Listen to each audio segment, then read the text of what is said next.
Everyone, this is Ravi Jha. I am a defence counsel in Allahabad high court और आप सबका स्वागत है आपके खुद के चैनल टारगेट फॉर IQ में।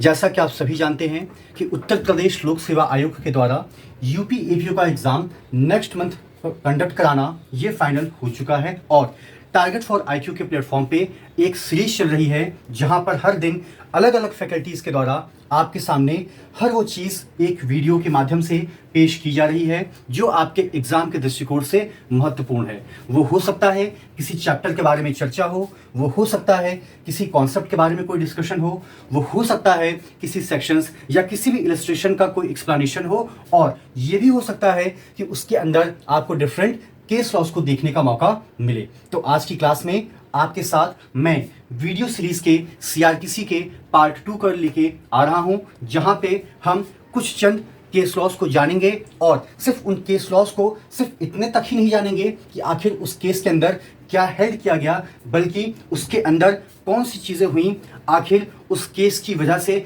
पूरे के पूरे सेक्शंस का क्या नया इंटरप्रिटेशन आपके सामने निकल कर आया, उन सभी चीज़ों के बारे में भी एक एक करके चर्चा की जाएगी। तो आइए ज़्यादा वक्त को ज़ाया ना करते हुए आज की चर्चा की शुरुआत करते हैं। और आपके सामने जो सबसे पहला केस निकल कर आता है वो आता है आपका रमेश भवन राठौर वर्सेस विशन भाई हीरा भाई। यूजुअली ये जो केस है ये आपका सन 2021 का है। जैसा कि व्हाइट बोर्ड पे आप देख पा रहे होंगे, यहाँ पर एक लाइन लिखी गई है कि the consent of the parties can not obviate the duties of the high court. अब सवाल यहाँ पर यह होता है कि देखिए, बहुत ही प्रैक्टिकल तरीके से मैं आपको समझाने की कोशिश करता हूँ।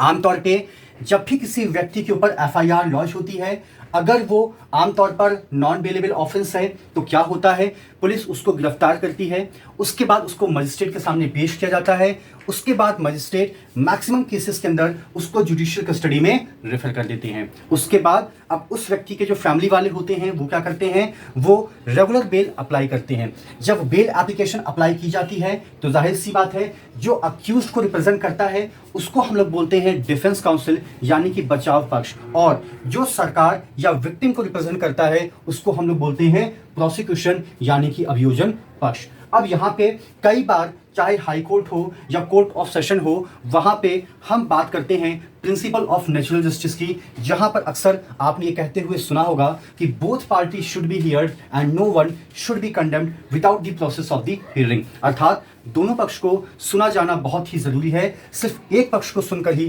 फैसला नहीं दिया जा सकता। अब जब कभी भी कोर्ट के अंदर बेल के ऊपर सुनवाई होती है तो कई बार जो जज की कुर्सी पर बैठे महोदय को लगता है या न्यायाधीश को लगता है या ऑनरेबल जस्टिस को लगता है कि मुझे ऐसा लग रहा है कि कहीं ना कहीं जो पार्टीज हैं वो आपस में मिल गई हैं, यानी कि शायद जिस तरीके से प्रोसिक्यूशन को बेल को अपोज करना चाहिए था उस तरीके से प्रोसिक्यूशन बेल को अपोज नहीं कर रहा है, कहीं ना कहीं वो भी डिफेंस को सपोर्ट कर रहा है। और कई बार कोर्ट को ऐसा भी लगता है कि अननेसेसरी बहुत ज़्यादा अपोज हो रहा है, उतना ज़्यादा अपोज भी इसके अंदर नहीं होना चाहिए था। तो कई बार कोर्ट के अंदर जो काउंसिल्स और उनके जो भी पार्टीज होते हैं उनके डेमनोर या उनके एक्सप्रेशंस को देखकर कोर्ट इस निष्कर्ष पे पहुंचती है या तो दोनों पार्टीज एक दूसरे के कट्टर हैं या दोनों अब इस वक्त मिल चुके हैं। तो क्या कट्टर हैं, सिर्फ इस आधार पे जमानत याचिका को खारिज करना न्यायोचित होगा, या दोनों पार्टीज मिल चुकी हैं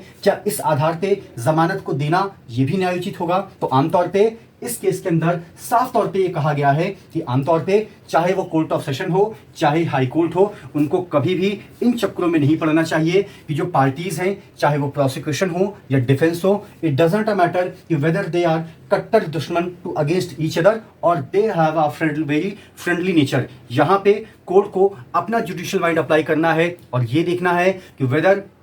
this is a fit case for the purpose of granting bail, yes और नो। अगर वो एक बेहतरीन केस माना जाता है बेल को ग्रांट करने का या रिजेक्ट करने का, तो आमतौर पर कोर्ट उसके ऊपर अपना फैसला सुना सकती है। बस यही चीज आपके इस केस जिसका नाम है रमेश भवन राठौर वर्सेस विशन भाई हीरा भाई के अंदर कन्वे की गई है। ठीक है, उसके बाद अब यहाँ पे अगर हम दूसरे केस की बात करते हैं तो ये केस कहता है Maujiram versus state of Uttar Pradesh AIR 2019 और यहां पर जिक्र किया गया है the court can not be grant a bail without assigning any reason. अब असाइनिंग एनी रीजन का मतलब यहां पर आमतौर पर यह है कि कोर्ट कोई भी ऐसा ब्लैंकेट ऑर्डर बिल्कुल भी नहीं दे सकती है, यानी कि जब कोर्ट के सामने कोई भी बेल एप्लीकेशन आती है तो सबसे पहले कोर्ट उस बेल एप्लीकेशन के अंदर एफआईआर को देखती है, एलिगेशंस को देखती है, अगर कोई और सपोर्टिव डॉक्यूमेंट्स है उसको देखती है, और अगर उन सारी चीज़ों को देखने के बाद भी कोर्ट को इस बात का रियलाइजेशन होता है कि this is a fit case for a bail, तो सिर्फ कोर्ट ये कह के अपनी कलम को बंद नहीं कर लेती है कि याची की ज़मानत याचिका मंजूर की जाती है, बल्कि कोर्ट को वहाँ पर भी पूरा का पूरा रीज़न देना पड़ता है। यानी कि अगर आपने कभी भी लोअर कोर्ट या हाई कोर्ट के बेल ऑर्डर को देखा होगा तो आमतौर पे वहाँ पे पूरा का पूरा आपको प्लेंट का एक क्रक्स निकल कर सामने आता है, और उसके बाद ऑर्डर वाली लाइन में कोर्ट इस आधार का भी जिक्र करती है कि आखिर वो कौन कौन से आधार हैं जो कोर्ट मानती है कि इस आधार पे याची की जमानत याचिका को नामंजूर या मंजूर किया जा सकता है, क्योंकि अगर आप मंजूर कर रहे हैं तो भी आपको ग्राउंड देना ही पड़ेगा, और अगर आप नामंजूर कर रहे हैं तो भी आपको ग्राउंड देना ही पड़ेगा। ठीक है, अब आपका जो अगला केस है वो आपका आता है महादेव मीना वर्सेस प्रवीण राठौर, और आमतौर पर यहां पर बात की जाती है पैरिटी की। अब सवाल यहां पर यह होता है कि पैरिटी क्या होती है, क्योंकि ये जो पैरिटी वर्ड है ये शायद आपके सीआरपीसी में कहीं भी इस बात का जिक्र नहीं किया गया है, लेकिन जो एक्टिव प्रैक्टिस में है, रेगुलरली कोर्ट जाते हैं या जिनके पास क्रिमिनल का मैटर है, वो आमतौर पर समझते हैं कि पैरिटी क्या होती है। देखिए, किसी भी केस के अंदर मान लीजिए कि विक्टिम ने एक से ज्यादा लोगों का नाम लिया, तो जाहिर सी बात है वो सारे के सारे फिलहाल अभी के लिए क्या हो गए, अक्यूज्ड हो गए in the eyes of the law. जब एफआईआर लॉन्च की जाती है तो वहां पर एक से ज्यादा अपराधी होते हैं, उनका नाम होता है, उनका उम्र होता है, उनके पता होते हैं, सारी उनकी बेसिक डिटेल होती है। इसके अलावा एफआईआर का जो कंटेंशन होता है उसके अंदर विक्टिम बताता है कि आखिर उसके साथ क्या हुआ और किस लोगों ने किया और क्या क्या किया। ये बात अलग है कि उसके अंदर सारी डिटेल जानकारी देना कई बार असंभव होता है। अब सवाल यह है कि जो अगर उस केस के अंदर एक से ज्यादा अपराधी हैं, तो ऐसा तो नहीं है कि सभी ने सेम कार्य किया होगा, हर व्यक्ति का एक अलग कैरेक्टर होगा, हर व्यक्ति के ऊपर एक अलग रोल असाइन किया होगा। हो सकता है कि मर्डर के केस में किसी के ऊपर गोली को चलाने का चार्ज लगा हो, एलिगेशन लगा हो, या किसी के ऊपर सिर्फ हाथ को पकड़ने का लगा हो, किसी के ऊपर ललकारने का लगा हो और किसी के ऊपर लाठी का लगा हो। तो आमतौर पे जब बेल एप्लीकेशन के ऊपर सुनवाई होती है तो अक्सर जो अदर अक्यूज्ड होते हैं वो इस बात का इंतजार करते हैं कि काम करते हैं, पहले किसी एक व्यक्ति की जमानत होने देते हैं, जो अगर उसकी जमानत हो गई तो हम भी क्या करेंगे, पैरिटी का ग्राउंड ले लेंगे, बशर्ते जिस व्यक्ति की जमानत हुई है उसके ऊपर जो एलिगेशन लगे हैं या उसका जो रोल असाइन किया गया था, सेम एलिगेशन और सेम रोल अगर आपको भी मिलते हैं तो ऐसा हो सकता है कि आपको पैरिटी का बेनिफिट मिल जाए। हालांकि अब ऑनरेबल सुप्रीम कोर्ट और हाई कोर्ट का व्यू थोड़ा सा अलग हो चुका है, लेकिन अगर फिर भी हम इन जनरल बात करते हैं तो यूजुअली अगर एक से ज़्यादा अपराधी हैं, उन सभी के ऊपर सेम रोल असाइन किए गए हैं, सभी के ऊपर सेम एलिगेशन असाइन किए गए हैं, तो अगर एक व्यक्ति की जमानत होती है तो जो अदर अक्यूज्ड होते हैं वो भी बेल एप्लीकेशन को मूव ऑन कर देते हैं, और उनका सबसे पहला contention before the honourable court ये होता है कि हुजूर इस केस के अंदर, इस केस क्राइम नंबर के अंदर इस व्यक्ति की जमानत याचिका को मंजूर कर लिया गया है, और ये रही उस व्यक्ति की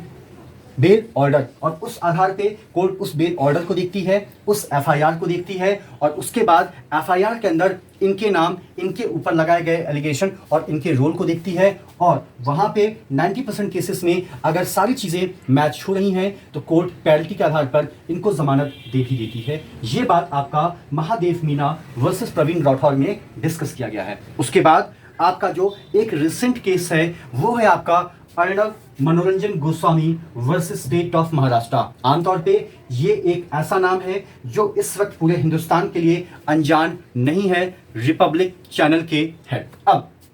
यहाँ पे आपको पता होगा कि अर्णव गोस्वामी जी को एक बार जेल जाना पड़ा था। वहाँ पे इन्होंने स्टेट ऑफ महाराष्ट्र, चूंकि ये पूरा का पूरा केस का साइटेशन है, वहाँ पर इन्होंने बॉम्बे हाई कोर्ट में रिट का सहारा लिया आर्टिकल 226 का। अब वहां पे आर्टिकल 226 को हाई कोर्ट ने इंटरटेन करने से मना कर दिया। वहां पे ऑनरेबल सुप्रीम कोर्ट ने टिप्पणी की कि आमतौर पे हाई कोर्ट के पास एक बहुत ही ज़्यादा पावर होती है। अगर हाई कोर्ट के पास कोई भी जमानत याचिका आती है तो हाई कोर्ट को अपने आप को सिर्फ सीआरपीसी के 439 तक ही सीमित रखने की जरूरत नहीं है, बल्कि वो आर्टिकल 226 का सहारा भी ले सकती है। ये लाइन यहां पर कही गई है, उस लाइन को मैं आपको पढ़ के सुनाता हूं। यहां पर कहा गया है, the supreme court held that the high courts can grant bell even in a writ petition under article 226 of the constitution in the appropriate course। यानी कि यहाँ पे अब आप इस बात को भूल जाइए कि बेल का मैटर है और आप रिट में आ गए हैं तो आपकी बेल के ऊपर सुनवाई नहीं की जाएगी, इवन दो उसके लिए अलग प्रावधान आपके सीआरपीसी में भले ही क्यों ना दिया गया हो, जो आपको 439 के अंदर देखने को मिलता है। तो यहाँ पे एक तरीके से सुप्रीम कोर्ट ने इस केस के अंदर एक गाइडलाइंस इशू कर दी और हाई कोर्ट को एक और रास्ता दिखाया जहां पे आमतौर पे वो रिट के अंदर भी बेल जैसी याचिकाओं के ऊपर सुनवाई कर सकते हैं। लेकिन ये बात अलग है कि जब वो रिट के अंदर बेल जैसे मैटर को सुनेंगे तो आमतौर पे यहां पर भी वो उन्हीं चीजों को देखेंगे जिसका जिक्र आपको सीआरपीसी के अंदर देखने को मिलता है, यानी कि आमतौर पे उस व्यक्ति के ऊपर कौन से आरोप या कौन से अपराध के चार्जेस लगे हैं, आमतौर पे उसके रिगार्डिंग जो पनिशमेंट है वो कितना दिया गया है, इसके अलावा आमतौर पे उस व्यक्ति का आपराधिक कोई इतिहास है या नहीं, अगर उस व्यक्ति को हम छोड़ देते हैं तो उसके न्याय से भागने के कितने प्रतिशत चांसेस हैं या नहीं, उसके अलावा आमतौर पे उस व्यक्ति के अलावा जो भी चीज़ें हमें नज़र आती हैं, चाहे हम उसके ऊपर सिक्योरिटी के इम्पोजिशन की बात करें, चाहे हम आमतौर पे उसके पब्लिक फिगर की बात करें, तो कुल मिला के जो जो कंडीशंस हम एक व्यक्ति की ज़मानत याचिका को मंजूर करने के दौरान सीआरपीसी के अंदर इम्पोज करते हैं, उन्हीं सारी चीज़ों का जिक्र रिट के अंदर भी 226 के तहत किया जा सकता है। तो ये कुछ ऐसे केसेस हैं जो अभी रिसेंट में हुए हैं और ऐसा हो सकता है कि ये केसेस ज़रूरी नहीं है कि सिर्फ प्री में, बल्कि मेंस और इंटरव्यू तक में भी आपके ऊपर इनसे सवालों को पूछा जा सकता है। क्योंकि देखिए, आज से अगर हम 5 साल या 6 साल पहले के दौर को देखें तो वहाँ पर ज़्यादातर लीडिंग केस का ही दौर था, वहाँ पे ज़्यादातर वो सिर्फ और सिर्फ लीडिंग केस ही पूछते हैं। लेकिन अब हर वो केस जो ऑनरेबल सुप्रीम कोर्ट के द्वारा हाल फिलहाल के ज्वलंत मुद्दों को लेकर डिसाइड किया गया है, या हर वो जजमेंट जो ऑनरेबल इलाहाबाद हाई कोर्ट या इलाहाबाद हाई कोर्ट की लखनऊ बेंच के द्वारा दिया गया है, उन केसेस का भी जिक्र आपके एग्जाम में आपको देखने को मिलता है। तो it's all about this second part of the case studies under the code of criminal procedure. बाकी की चीज़ें भी आपके साथ एक एक करके डिस्कस की जाएंगी। So thank you so much to all of you for all your love and support to the team of target for IQ। Thank you so much.